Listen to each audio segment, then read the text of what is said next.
Good evening. Good evening, Irene. Good evening. Good evening. Good evening, everyone. How is everyone doing today? This awesome Thursday.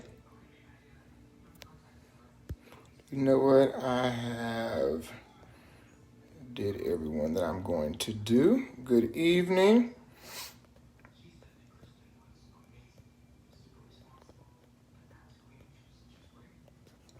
How is everyone doing today? Good evening. How is everyone doing? Hello, Jason. How are you doing? Happy Thursday. One more day till Friday.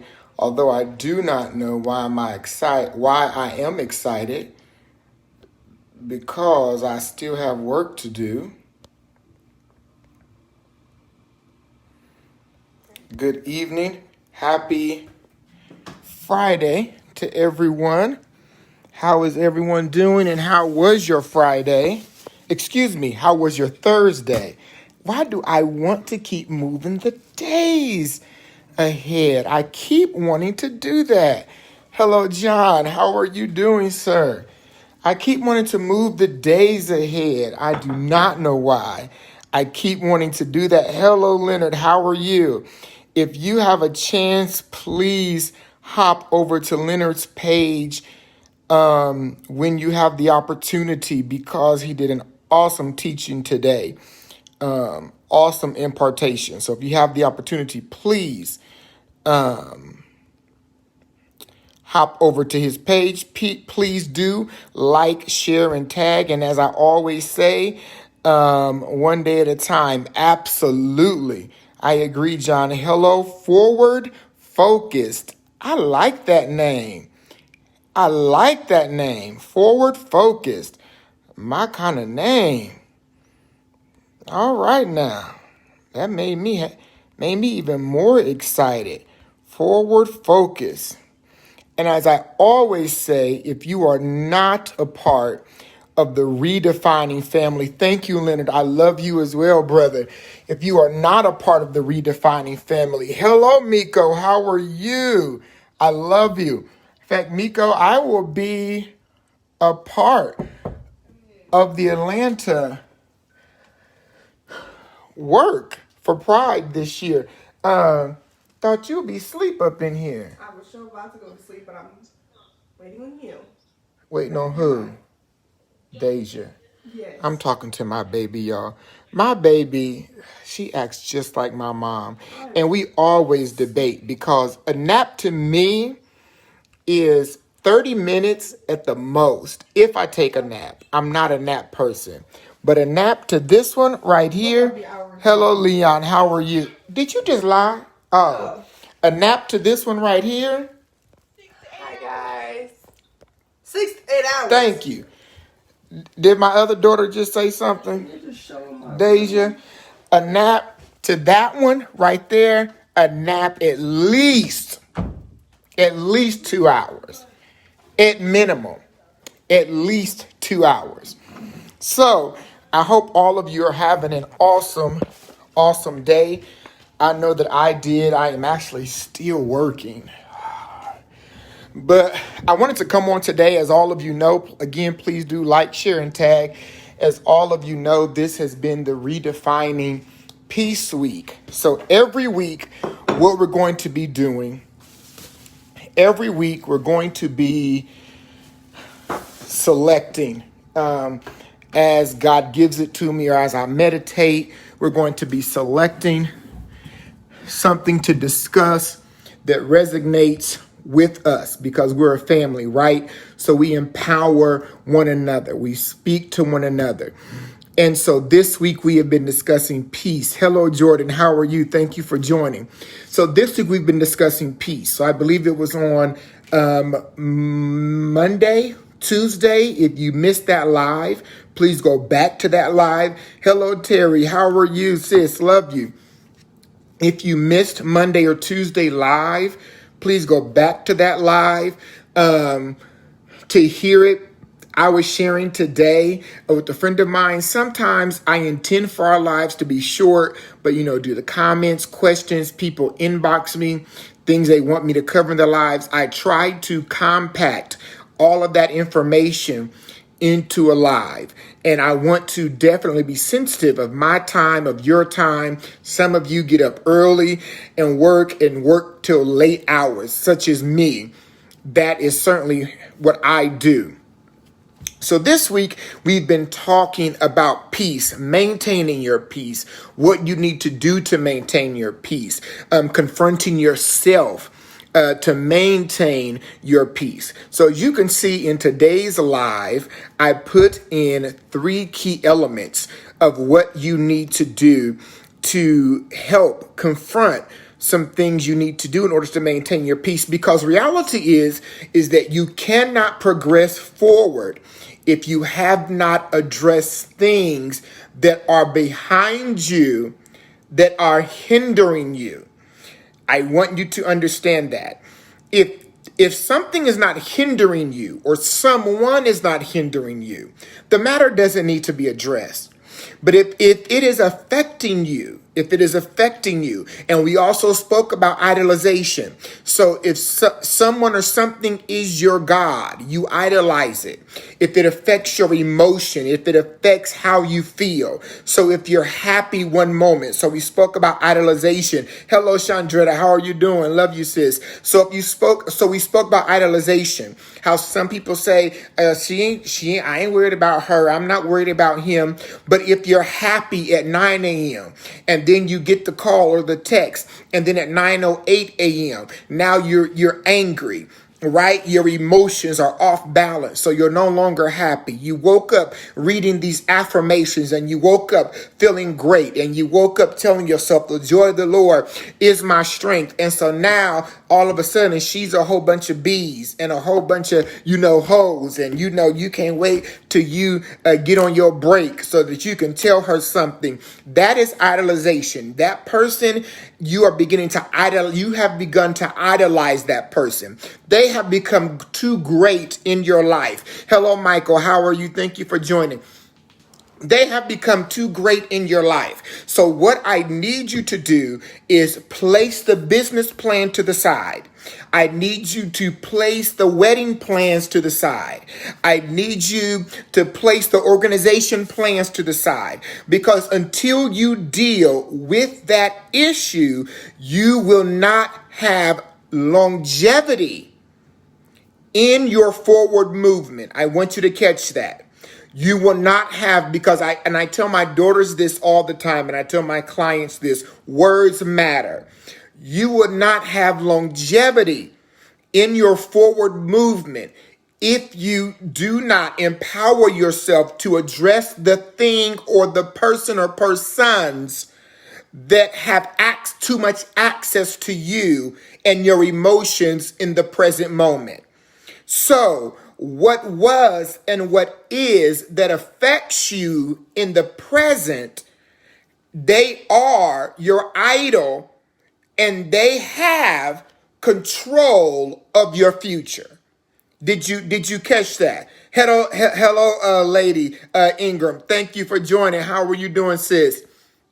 So whatever you idolize in the past or in the present, they are the God of your future. Did you just catch that? So if you have idolized something or someone in the past or present, they are the God of your future. I don't care how much you are singing. I don't care how many scriptures you are reading, because some of us are so churched, we can do that with our eyes closed. Hell, it don't take much for us to do a scripture. Hell, it don't take much for us to put a study together. So we have rehearsed that because we have done it so much. So I don't care how much you pray. I don't care how many bottles of olive oil you have in your pantry, under your sink, in the bathroom, in the kitchen. Reality is what's in here. Not what's under your sink, but what's in here. And so until we address what's here, we can never address your pathway. Do you understand? And I never teach anything that I have not done and implemented myself.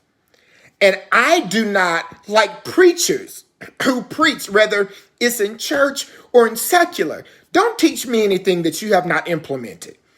Do not. How are you an adulterer and you sitting up there trying to give us six tips on how not to be a hoe? Somebody, give me my gun. Where is my gun?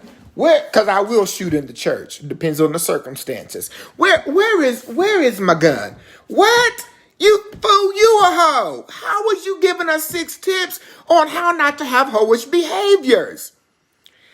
And so reality is, in order for me not to be a hypocrite, I must get through it and not over it.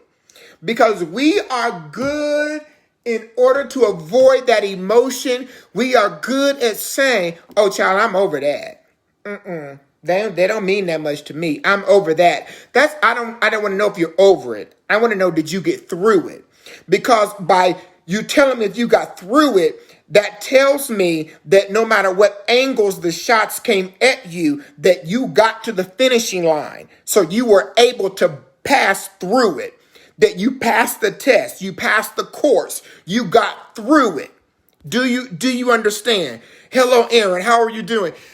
I was talking to my daughter. My daughter was dating someone. Thank you, Leonard. We are awesome people for saying we over that, because we don't want to deal with the emotion. I was talking to my daughter. You all know she's 19. Hell, she dating and etc. And so she was dating a guy, and I was talking to him, and she's always prepping them and then prepping me. And I told her, Brianna, I don't need you to prep me. And stop prepping them before they meet me. She was like, Dad, because you is always ready. I said, Brianna, I am not always ready. I said, stop doing that. So she was dating a guy. I was talking to him. He didn't have a GED. He didn't have a high school diploma. We begin to talk about his life. And so the pattern that I noticed is that every time something became too hard, it wasn't that he did not have the ability to do it. He would just always quit. So it's not that he didn't even allow himself to be tested. It was, I just don't know this, so I'm going to quit. And so the nugget I dropped to her, because again, those of us that, have children, and you don't even have to have biological children, whether it's spiritual children, God children, nephews and nieces, because I have nephews and nieces that are like my children also. So when we are depositing seeds into them, so one thing I was sharing with her, I said, one thing I want you to realize, because she was telling me, she said, Dad, you can even be hard. When people want to date you, you will let people down so professionally and kindly that it's ridiculous. I said, Brianna, because I don't believe in playing with people's hearts. When I know we just going to be friends, we're not going to play a game. I'm just going to let you know, this is probably not going to go anywhere. So we probably just going to be well as acquaintances or friends. So let's just do that, because we don't want it to get ugly down the road, trying to date and then somebody and piss somebody off. And so I said, you need to learn to see the signs when you see the signs. Did that make sense? See the signs when you see the signs. Only broken people will try to fix somebody they didn't give birth to. Oh my God. And so I told her, I said, so let me assist you.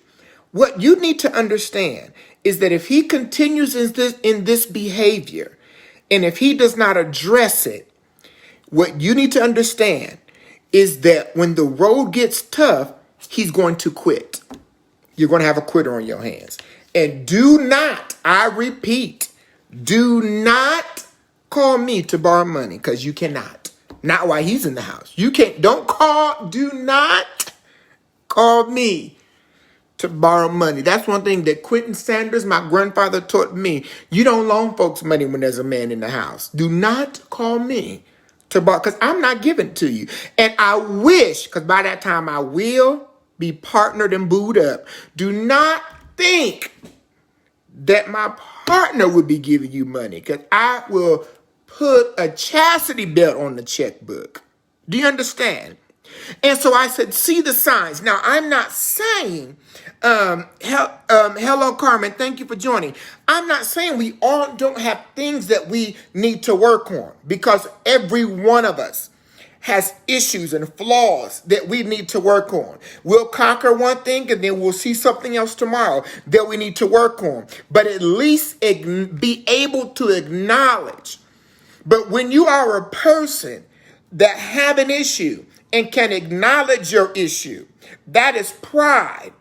And so if you're going to fall and walk into destruction out of ignorance, you will not take me with you. Do you understand? All right. So I will not. Absolutely. Thank you. Thank you, Lady Ingram. See the sign. We got to see the sign.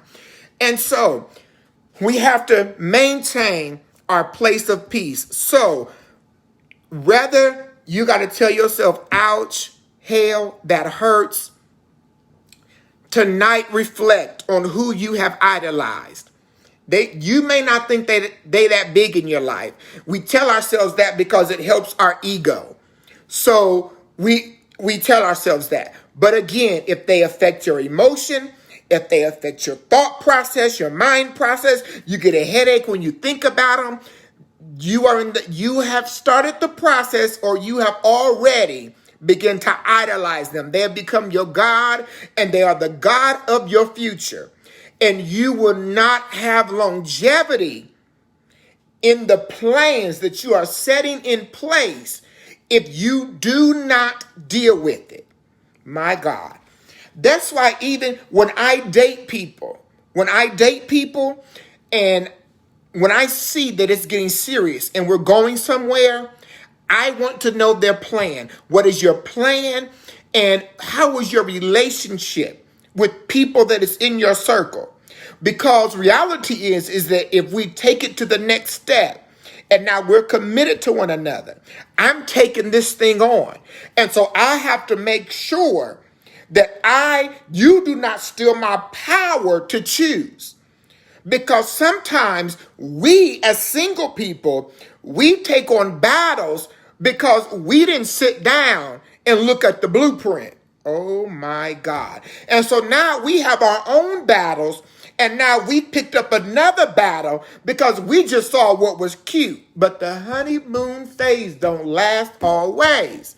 Do y'all hear what I'm saying?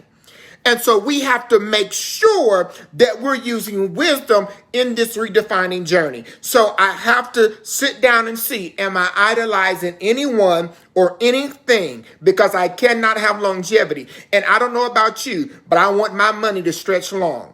When God continues to walk me into wealth, I want it to stretch long. John says, progress, not protection. Find your purpose. Absolutely. We have to progress. And using wisdom works. And the Bible says, for those of us, the book of James says, if you lack wisdom, to ask God for it. When I can't quite figure something out because I know confusion is not of God, I will ask God.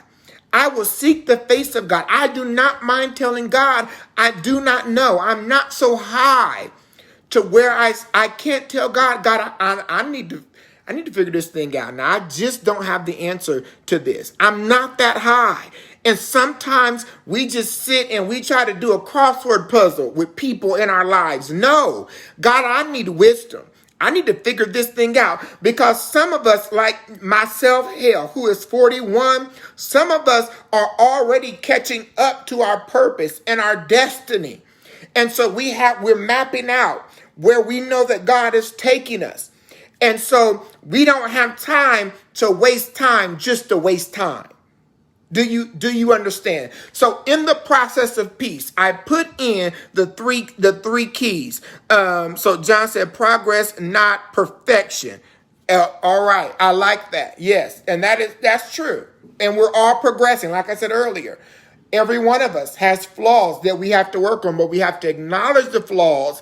If not, then we just walk in stupidity, and that's what we don't want. And if someone does that as an individual, we have to allow them to keep that as a singularity issue and not make it a plural issue. So I don't got to walk in it with you. All right. So 3 things I have to make sure I have in the peace process. A, what is the issue? B, who is involved? And C, what do I need to do to come out of it and have progressive movement? And you will notice I said, what do I need to do to come out of it? Not what I want to do. Because a lot of us, our answer might be something that it should not be. Let me just round it off right there. So A, what is the issue? What is the real issue? Not the issue that we covered up. What is the real issue? Absolutely, Miko. Perfection is an illusion that a lot of people are walking around crazy in. So A, what is the issue? The real issue. B, who are involved? Who is involved in this issue?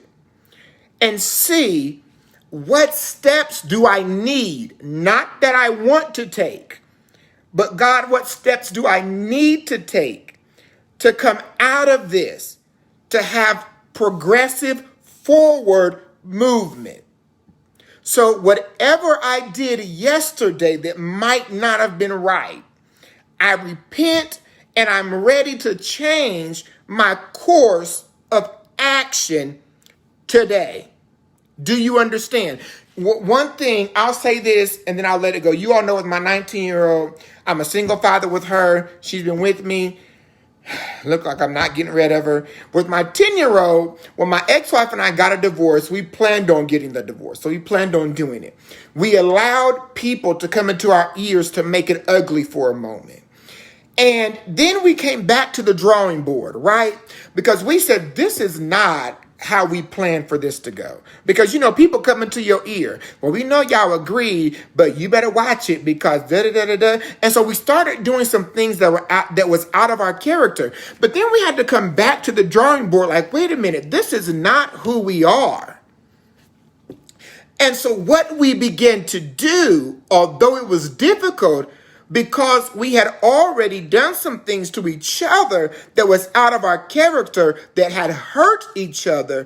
But we had to say, although it's painful, we're going to move on beyond the hurt and remind ourselves who we were before we let everyone else in, so that we can get to a place of peace within ourselves. Because this is too much. So we're going to remind ourselves who we were before we allow cousins in and sisters in and aunties in, because this is too much on us.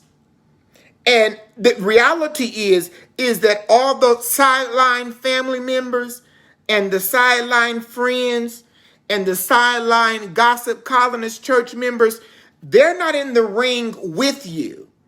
And so while you're sitting down and fighting this mental struggle, they're just sitting down telling you what they would do if they were you.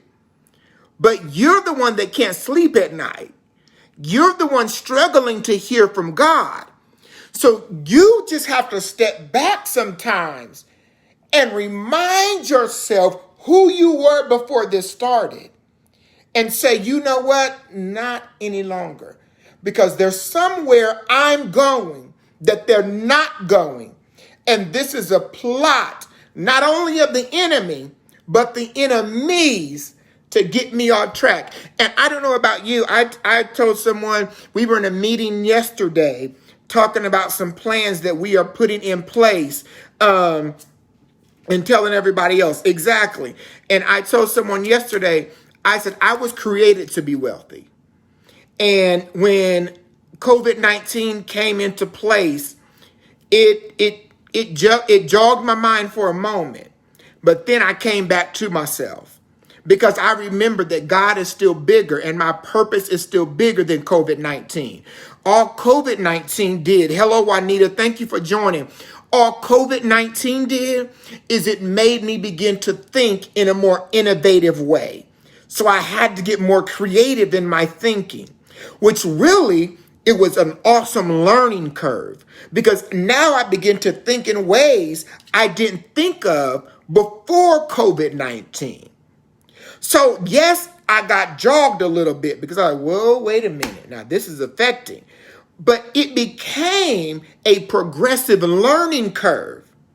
So you have to begin to think exactly, Miko, what can I gain from this? What positivity can I gain from this so that I can learn from this and move from this? What have I, not me and the church gossip column and my cousins who have not been going anywhere for the last 101 years, what can I as a person, because this is me, my purpose, my walk. If I don't get the man tomorrow, if I don't get the woman next week, this is my purpose, my destiny. I was called to it by my name. What can I do with this that has been deposited into me? But I can't work it if my mind is not at peace, because I'll have chaos and confusion. So now I have to get my mind settled in a place of peace. And not only when I get to a place of peace does it help me in my personal life, but when I step into business meetings, I don't wear my emotions on my sleeve. So I'm not thinking about how cousin Joe pissed me off and how Rashad still owed me $20. I keep business. Why? Because I go through personal things, and I'm not saying my personal life is perfect, but I set things in order. So now that I'm working business is business. And there's a lot of people that's pissed off in business. They don't have proper time management skills. They do not know how to keep their financial books. They do not want to get a coach to help them line up their business. Why? All because their mindset is not in order. Because their personal life is not established properly. But when your personal life is established properly, your way of thinking will begin to change. I promise you, if you don't catch nothing else, catch that tonight. And you even begin to connect with forward thinkers. You'll say, oh, I'm not connecting with you no more, because you just keep talking about what you want to do. But I'm about to connect with him because I see him on Facebook and I hear him teaching, or I see Miko doing things in Atlanta, and I love the way his podcast is moving forward. So I need to connect with him because I need to, brother, how are you doing what you're doing? And I don't expect you just to give me your services for free all the time, but I may not be able to pay you, even I may not be able to pay you what your services are, but what can we work out, or what can we do? These are the conversations that we need, but I'm not looking for you to give me anything, because guess what? Services, information costs more than products. Oh my God, from Zion. Because information and services is what establishes the products.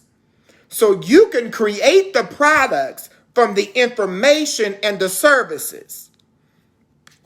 But what we have to do as a minority, as a people, once I get my personal mindset changed, God, now who do I need to connect with so that I can move into my next? Now that I'm aligning my personal life, and I don't even want to wait, but when I make the commitment that I'm going to be serious about aligning my personal life in order, God be showing me who I need to be connecting with so I can be taking notes, so that when I'm ready, I've already have things in order, that I know who I'm connecting with, so that I know where I need to start. I know what I need to do, because there's a difference between a hustle and an entrepreneur. Do you understand what I'm saying? And you have to ask yourself, are you a thousandaire or are you a millionaire? And there's a difference between being wealthy and being rich. And I was created to be wealthy. There is a difference. John said we must remember to govern ourselves in our purpose. Absolutely. And I tell people all the time, I always ask God to give me wisdom. I always ask him, give me wisdom. Continue to deposit wisdom in me. And guess what? Because when he deposited into me, it filters not only into my business, it filters into my children. Do you understand?